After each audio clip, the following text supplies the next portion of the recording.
सो hello हासिक, once again a very good morning to you. Welcome to our maths class जिसमें हम लोग discuss कर रहे हैं अपना चैप्टर कंपेयरिंग क्वांटिटीज। तो संडे की छुट्टी सेलिब्रेट कर लिए होगे बहुत ही अच्छी तरीके से अपने नानी के घर में। वापस से हम लोग पढ़ाई पे अपने जुटते हैं और बचे हुए 6 दिन में एकदम मजबूत पढ़ाई करते हैं। ठीक है, जैसे संडे को फिर से हम लोग छुट्टी कर सकें। ठीक, तो हम लोगों ने जो डिस्कस किया था उसमें रेशियो को परसेंट में कन्वर्ट करने का तरीका जो तुम्हें बताया था वो सही है, बिल्कुल सही तरीका है। लेकिन जब उसमें कहेगा convert each part of the ratio into percent तो थोड़ा सा सवाल अलग हो जाता है, थोड़ा सा सवाल अलग हो जाता है। उसको आज डिस्कस करेंगे। पहले जो उस दिन होमवर्क दिए थे उसके बाद हम डिस्कशन करेंगे आज इंक्रीज और डिक्रीज एज परसेंट, और प्रॉफिट और लॉस के बारे में आज डिस्कशन हमारा होगा। ठीक है, तो फुल कंसेप्ट लेकर के आ जाओ अपनी प्यारी सी वीडियो पर और चीजों को हम लोग शुरू करते हैं बहुत ही अच्छे ढंग से।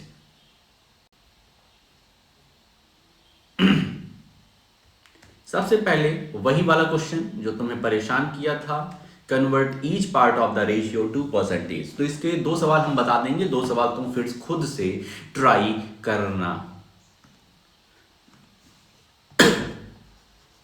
सॉल्यूशन ए, देखो लिखा है convert each part of the ratio two percent, मतलब जो हमारा रेशियो दिया गया है इसका हमें दोनों पार्ट का परसेंटेज बताना है।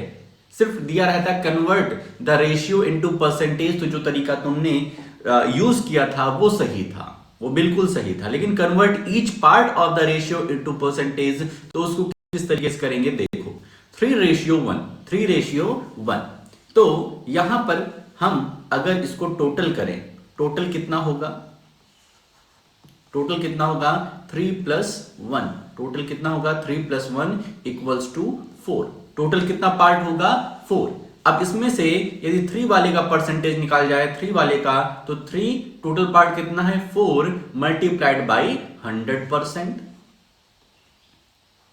थर्ड वाले का हमें पार्ट निकालना है तो 3/4, क्योंकि टोटल तो 4 है। तो इसको सॉल्व करेंगे तो देखो ये किस तरीके से सॉल्व होगा, 4 1 जा 4 और 4 25 जा 100, 25 3 जा 75%। तो फर्स्ट वाले में 2 के ए में एक आंसर 75% आ रहा है। दूसरा पार्ट क्या है, तो दूसरा पार्ट 1 है, 1 अपॉन टोटल पार्ट कितना है 4 मल्टीप्लाइड बाई 100%। 4 1 जा 4, 4 25 जा 100, 25 1 जा 25%। खत्म कहानी, समझ गए। तो तुम्हारे देखो दो आंसर आ रहे हैं फर्स्ट वाले में, 2 के ए में दो आंसर आ रहा है, एक 75% एक 25%। तो इस तरीके से आंसर आएगा। जब convert each part of the ratio कहेंगे तो सबसे पहले टोटल तुम निकाल लो, टोटल निकालने के बाद एक एक को डील कर लो 100% से मल्टीप्लाई करके। वो पहला जो 3 है उसको न्यूमरेटर में रखो, टोटल जो है उसको डिनोमिनेटर में रखो और 100% से मल्टीप्लाई मार दो। इसी तरीके से बी देखो सॉल्व करते हैं, 2:3:5, 2:3:5। सबसे पहले टोटल निकाल टोटल कितना होगा, तो 2 + 3 + 5 कितना 10, 5 3 8 2 10। ठीक है, अब देखो सबसे पहले 2 का हमें निकालना है परसेंटेज कितना है, तो 2/10, क्योंकि 10 क्या है हमारा होल पार्ट है, टोटल क्वांटिटी है। तो 2/10 मल्टीप्लाइड बाई 100%। 10 1 जा 10, 10 10 जा 100, तो 10 2 जा 20%। 2 वाले का 20% आ गया, 3 वाले का तो 3/10। 3/10 क्यों किया है, क्योंकि 3 तो यहां से ले लिया हमने और 10 हमारा होल पार्ट है, टोटल है। 3/10 मल्टीप्लाइड बाई 100%। 10 1 जा 10, 10 10 जा 100, 10 3 जा 30%, 30%। इसी तरीके से एक और है 5/10 मल्टीप्लाइड बाई 100%। इसको सॉल्व करेंगे तो 10 1 जा 10, 10 10 जा 100, 5 10 जा 50%। खत्म कहानी। तो देखो बी वाले में तो भाई 3 आंसर आ रहे होंगे, 20%, 30%, 50%। इसी तरीके से होएगा। ठीक है, अब सी और डी आई होप सो कि ये तुम कर लोगे। इस तरीके से करना, लेकिन क्वेश्चन ध्यान में रख करके जब इस तरीके से कहे convert each part of the ratio, convert each part of the ratio two percentage, तब इस तरीके से करना है। लेकिन सीधे क्या है, convert the ratio into percentage, तो जो तरीका तुमने यूज किया था फर्स्ट डे जब तुम्हें बताया था उसी तरीके से करना है। अब आगे चलते हैं, इंक्रीज और डिक्रीज एज परसेंट। इंक्रीज और डिक्रीज एज परसेंट ये नए तरीके का सवाल है, तो थोड़ा सा ध्यान और देना पड़ेगा इस पे। चलो देखते हैं, अ school team one 6 games this year. एक स्कूल की टीम है वो इस साल 6 गेम खेली है, against 4 games one last year. और लास्ट ईयर कितना जीती थी, तो लास्ट ईयर 4 गेम जीती थी। इस साल कितना गेम जीती है, 6 गेम जीती है। और पिछले साल कितना जीती थी, 4 गेम जीती थी। What is the percent increase, कितना परसेंट इंक्रीज हुआ है। पहली बात तो इंक्रीज हुआ है ना, पहले 4 जीती थी, अब 6 जीती है, ठीक है, तो इंक्रीज हुआ है। तो सबसे हम पहले लिखेंगे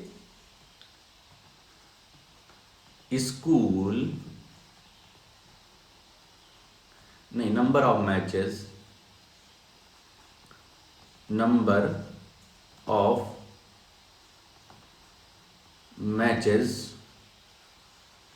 one last year. Last year में कितना जीती थी, तो लास्ट ईयर में 4 जीती थी। Number of matches won this year equals to 6। Last year में 4 मैच जीती और इस ईयर में 6 मैच जीती। कितना इंक्रीज हुआ, इंक्रीज कितना हुआ, इंक्रीज इक्वल्स टू 6 - 4 होगा।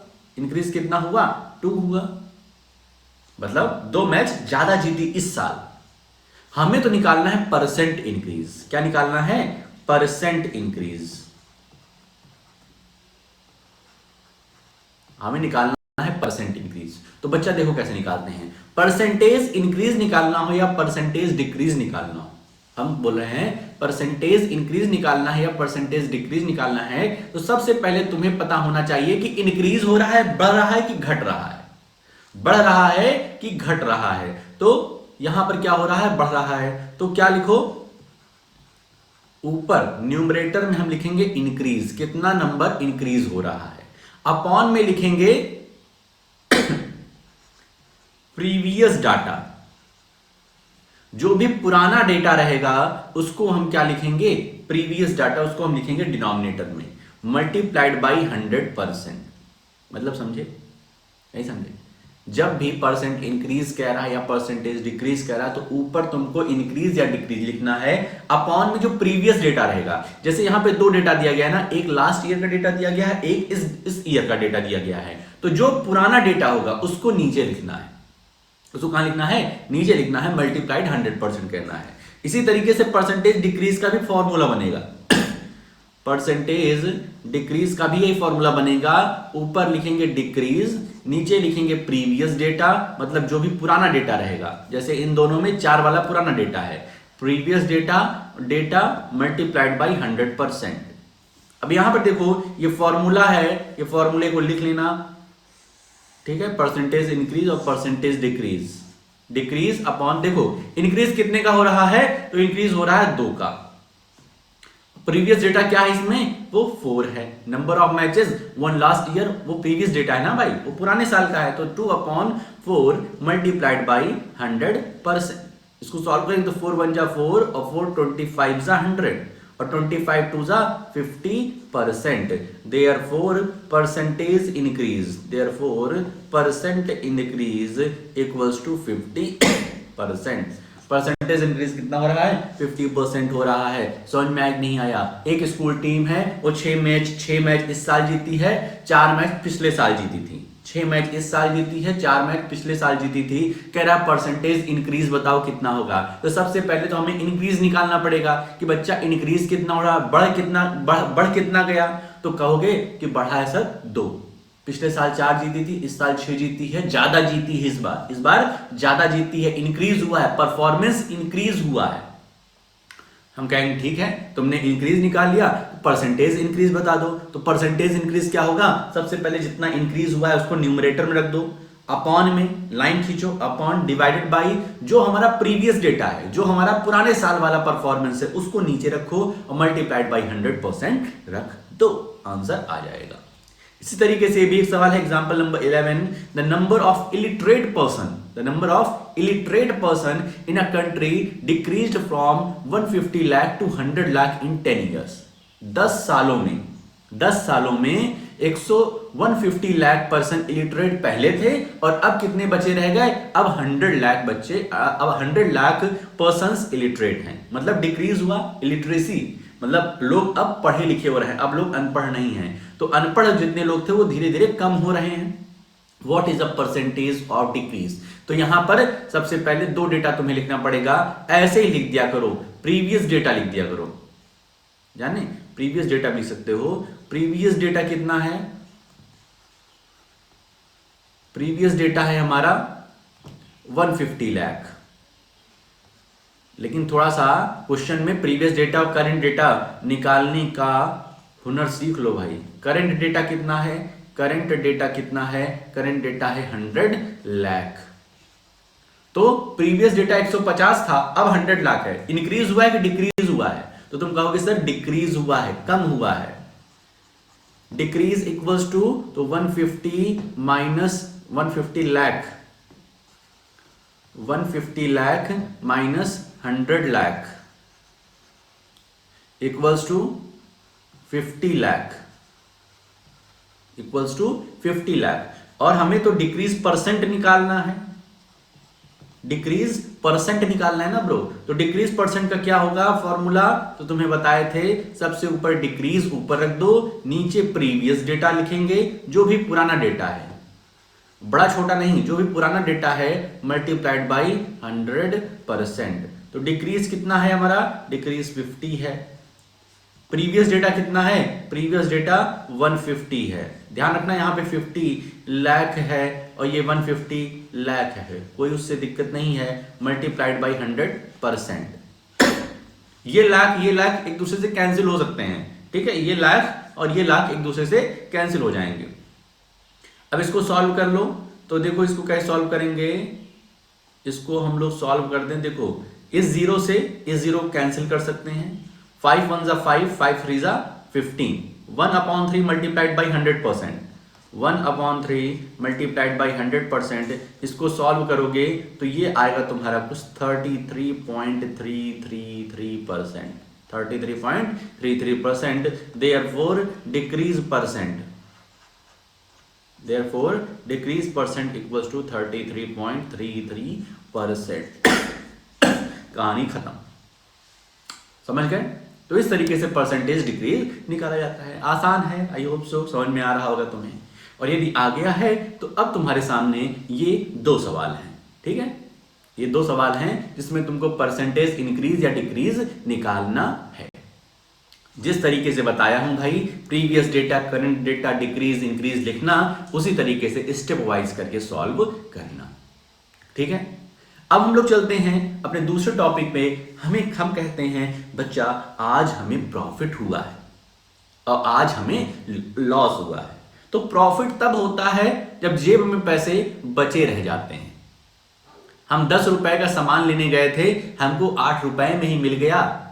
हम 10 रुपए का सामान लेने गए थे, हमें 8 रुपए में ही मिल गया, तो हम कहते हैं बच्चा आज हमें प्रॉफिट हुआ है, क्योंकि जेब में 2 रुपए बचे रह गए। लेकिन हम 10 रुपए का सामान लेने गए थे, 10 रुपए का सामान लेने गए थे और 15 रुपए का वो दे दिया शॉपकीपर। 10 रुपए हम लेके गए थे, वो 15 रुपए का दे दिया, 5 रुपए उधारी हो गई, तो हम क्या कहेंगे? 5 रुपए का लॉस हुआ। तो कभी हमें प्रॉफिट होता है, प्रॉफिट तब होता है जब जेब में पैसे बचे रह जाते हैं, और लॉस तब होता है जब दूसरों से लेकर के पैसा हमें देना पड़ता है या फिर घर ऐसे ही लौटना पड़ता है, क्योंकि अगर शॉपकीपर जान पहचान का नहीं हुआ तो उधारी काहे देगा ना। तो दूसरे से जब देना पड़ जाए, जब जेब में बिल्कुल पैसे ही ना बचे हों, दूसरे से लेने की नौबत आ जाए, तो उसको लॉस कहते हैं, ठीक है? तो price related to an item और बाइंग एंड सेलिंग। तो देखो भाई, दो तरीके के प्राइस होते हैं। शॉपकीपर जो होता है उसके पास दो तरीके के प्राइस होते हैं। अगर तुम शॉपकीपर बन जाओगे तुम्हारे पास भी दो प्राइस होंगे। एक प्राइस होता है कॉस्ट प्राइस, कॉस्ट प्राइस, जिसको हम लोग प्यार से या शॉर्ट फॉर्म में सीपी कहते हैं। क्या कहते हैं? CP.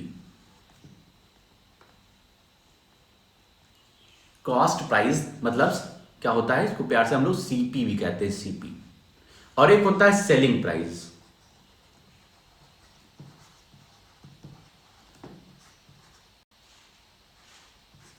Selling price SP.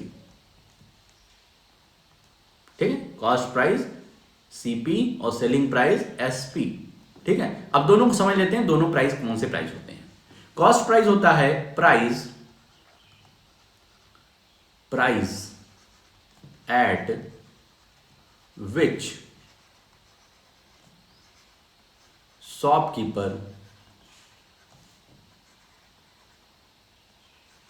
buys any item। Price at which shopkeeper buys any item, CP हम उसको कहेंगे एक ऐसा प्राइस, कॉस्ट प्राइस ऐसा प्राइस होता है जिस प्राइस पर शॉपकीपर ने किसी आइटम को बाय किया, खरीदने वाला। समझ गए? Price at which shopkeeper buys any item, ऐसा प्राइस जिस पर शॉपकीपर ने उसको खरीदा हो, उसको खरीद के अपने दुकान में रखा हो, उसको कॉस्ट प्राइस कहते हैं। सेलिंग प्राइस क्या होता है? Price at which shopkeeper sells any item. Selling price एक ऐसा प्राइस होता है जिस प्राइस पर शॉपकीपर किसी आइटम को बेचता है। ठीक है, सेलिंग प्राइस मतलब बेचने वाला प्राइस, और कॉस्ट प्राइस मतलब खरीदने वाला प्राइस। भाई शॉपकीपर खरीदता भी तो है कहीं से, घर थोड़ी ना बनाता है। घर पे ही बनाएगा तो कुछ सामान तो रॉ मटेरियल्स दुकान से लाएगा। तो जब वो खरीद रहा है कोई चीज तो वो कॉस्ट प्राइस हुआ। जब वो खरीद रहा है कोई ऑब्जेक्ट, तुम खरीद रहे हो तो तुम्हारे लिए कॉस्ट प्राइस है, और तुम उसको जाकर के सेल कर दे रहे हो, बेच दे रहे हो, तो सेल करते समय जो प्राइस बोल रहे हो वो है उसका सेलिंग प्राइस। ठीक है, समझ गए बात को? तो कॉस्ट प्राइस सेलिंग प्राइस की ये प्यारी सी डेफिनेशन है। Price at which shopkeeper buys any item is called cost price, और सेलिंग प्राइस है एक ऐसा प्राइस जिस पर हम सामान को बेचते हैं। क्या करते हैं? बेचते हैं। चल भाई, अब थोड़ा सा हम लोग कुछ क्वेश्चंस लेते हैं जिसमें हम लोग कॉस्ट प्राइस और सेलिंग प्राइस निकालने की कोशिश करेंगे। Aman bot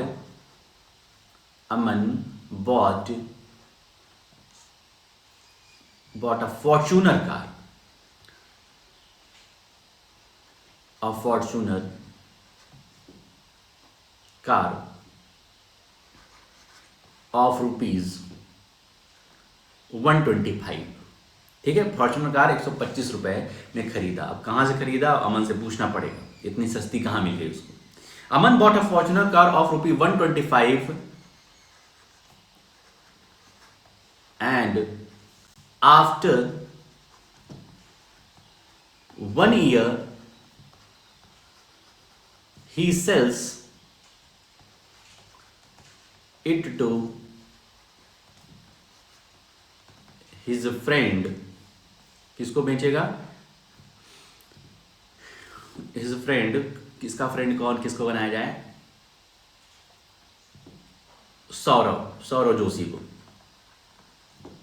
friend Saurav Joshi eight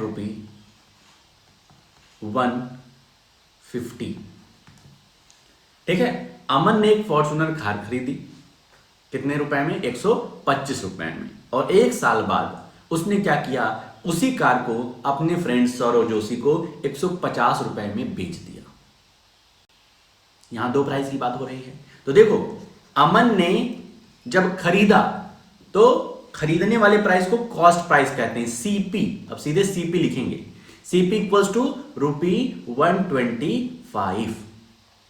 और सेल कर दिया, बेच दिया, सेलिंग प्राइस क्या है? ₹150। भैया 125 रुपए में खरीद के किसी सामान को 150 रुपए में बेच दिए, प्रॉफिट हुआ कि लॉस? तो अपने जेब देखो, जेब में कितना रुपए बचा रह गया? 25 रुपए बचा रह गया। तो जेब में पैसा बचा रह गया तो प्रॉफिट हुआ, अमन भाई को प्रॉफिट हुआ और सौरभ भाई को चूना लगा दिया। 125 रुपए का खरीद करके 1 साल चला करके 150 रुपए में बेचा। ठीक है, तो यहां पे क्या हुआ, प्रॉफिट। जान जाओगे ना, कॉस्ट प्राइस यदि कम है, सेलिंग प्राइस ज्यादा है, कॉस्ट प्राइस कम है, हमने कम में खरीदा ज्यादा में बेच दिया, प्रॉफिट हुआ। और ज्यादा में खरीदा कम में बेचा तो लॉस हुआ।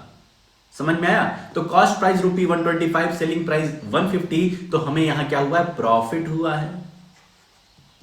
कितना हुआ है, प्रॉफिट हुआ है ना। प्रॉफिट कितने का हुआ है, तो प्रॉफिट मतलब होता है SP minus CP, selling price minus cost price. Profit कितने का हुआ, तो प्रॉफिट ऐसे ही, ऐसे अभी थोड़ा सा चाहो फॉर्मूला लिख लो। ठीक है, फॉर्मूले थोड़ा ज्यादा बच्चे कंफ्यूज आते हैं। एसपी माइनस सीपी, एसपी कितना था 150 था, सीपी कितना था 125 था, कितने का प्रॉफिट हुआ 25 रुपीज का प्रॉफिट हुआ, 25 रुपीज का प्रॉफिट हुआ। बात समझ गए, बात समझ गए, नहीं समझे? प्रॉफिट तो जान ही लोगे ना, प्रॉफिट मतलब फायदा। फायदा हुआ कि नहीं अमन को, अमन को फायदा हुआ, कितने रुपए का फायदा हुआ 25 रुपए का। अब बच्चा इसी में कहते हैं बच्चा प्रॉफिट परसेंट बता दो यार, प्रॉफिट तो तुम निकाल लिए कि प्रॉफिट हुआ, प्रॉफिट परसेंट बता दो। अच्छा, प्रॉफिट परसेंट, तो प्रॉफिट परसेंट का फॉर्मूला होता है profit upon cost price, profit upon cost price multiplied by 100%। और यही लॉस का भी होता है, लॉस परसेंट का फॉर्मूला क्या हो जाएगा, loss upon CP, loss upon CP multiplied by 100%। Clear? तो प्रॉफिट परसेंट में निकालना है, प्रॉफिट कितने का हुआ है 25 का प्रॉफिट हुआ है, कॉस्ट प्राइस हमारी थी 125 मल्टीप्लाइड बाई 100%। ठीक है, क्लियर है? Profit upon cost price, profit percent का formula profit upon cost price. यहां तक तो चीजें क्लियर थी, कहानी मजेदार लगी, प्रॉफिट परसेंट भी लगाना सीख जाओ किस तरीके से निकालते हैं। तो प्रॉफिट परसेंट का फॉर्मूला होता है profit upon cost price, this is formula, this is formula, profit upon cost price. तो इसको कैसे कैंसिल करेंगे, देखो 25 बन जा 25, 25 5 जा 125, 25 5 जा 125 होता है ना। और इस तरीके से 5 1 जा 5, 5 20 जा 100, कितना परसेंट प्रॉफिट परसेंट हुआ 20%। तो अमन को 20% का प्रॉफिट हुआ। समझ गए बच्चा? कॉस्ट प्राइस निकालना सीख जाओगे ना, क्वेश्चन में बड़ा सा क्वेश्चन दिया रहेगा, कॉस्ट प्राइस उसमें क्या है निकाल लोगे ना। कॉस्ट प्राइस मतलब कितने रुपए में सामान को खरीदा गया है, अपने पास लिया गया है, और सेलिंग प्राइस मतलब बेचा गया है, तो सेलिंग प्राइस। एक आध क्वेश्चन और लेते हैं, किसी और यूट्यूबर का नाम सोचना पड़ेगा हमें। चलो, फुकरा इंसान, फुकरा इंसान के पास कौन सी गाड़ी है हमको भाई पता नहीं है। फुकरा इंसान बॉट एन आईपैड, बड़े लोग हैं छोटा मोटा का सामान लेंगे, बॉट एन आईपैड फॉर ₹300। ठीक है, फुकरा इंसान bot N iPad for ₹300 and sells it to, and after 2 साल चला भाई, and after 2 years he give away करते हैं भाई पूरा इंसान, लेकिन जब पैसे कुछ पैसे लेकर गिव अवे करेंगे 2 year, and after 2 year he give away his iPad to one of follower for ₹200। ठीक है, फुकरा इंसान है, बड़े लोग हैं, आईपैड खरीदे, लेकिन हम सस्ता वाला खरीदवाएंगे उनसे, तो 300 रुपए खरीदे, आईपैड को 300 रुपए खरीदे, और 2 साल बाद उसको गिव अवे कर दिए कितने का? 200 का। तो भाई साहब फुकरा इंसान ऑफ एंड मत होइएगा, हम यहाँ पर सिर्फ एग्जाम्पल ले रहे हैं, ठीक है। ये नहीं कि आप गिव अवे में पैसा लेते हैं, हम ऐसा बिल्कुल भी नहीं कह रहे हैं, जस्ट एन एग्जाम्पल मैं अपने हाजिर भाई को दे रहा हूँ, ठीक। तो फुकरा इंसान ने 300 रुपये का खरीदा भाई साहब आईपैड, 2 साल चलाया, उसके बाद गिव अवे कर दिया और गिव अवे में 200 रुपये ले लिया, ठीक है। तो अब पहले तो हमें पता करना चाहिए कॉस्ट प्राइस क्या है। तो कॉस्ट प्राइस मतलब कितने में खरीदा, कितने में खरीदा। तो कॉस्ट प्राइस कितने में खरीदा है? 300 में खरीदा है, 300 रुपीज या ₹300 प्यार से लिखें। सेलिंग प्राइस कितनी है? तो 200 है, ₹200 है। प्रॉफिट हुआ कि लॉस हुआ? प्रॉफिट हुआ कि लॉस हुआ? 300 में खरीदा, 200 में बेचा, सिंपल सी बात है, लॉस हुआ भाई। तो लॉस हुआ, क्या हुआ? लॉस हुआ। लॉस का फॉर्मूला थोड़ा सा उल्टा हो जाता है, CP माइनस SP, जो बड़ा होता है उसे तो माइनस करेंगे, तो CP माइनस SP करेंगे, तो 300 माइनस 200 कितने का लॉस हुआ? 100 रुपीज का, ₹100 का लॉस हुआ है फुकरा इंसान को। लेकिन यहां तक कहानी नहीं थमती, हमको लॉस परसेंट भी जैसे निकालना है, तो सर कैसे निकालेंगे लॉस परसेंट? बच्चा ध्यान समझो, क्योंकि 2 एग्जाम्पल हमने लिए हैं, अब तुम्हें खुद से एग्जाम्पल लेने पड़ेंगे और सॉल्व करके बताना पड़ेगा शाम को। लॉस परसेंट का फॉर्मूला क्या है? लॉस अपॉन CP, नीचे हमेशा CP ही रहेगा। लॉस परसेंट है तो लॉस ऊपर चला जाएगा, लेकिन CP हमेशा नीचे ही रहेगा, चाहे प्रॉफिट परसेंट हो चाहे लॉस परसेंट हो, तो CP ही नीचे रहता है, मल्टीप्लाइड बाई 100%।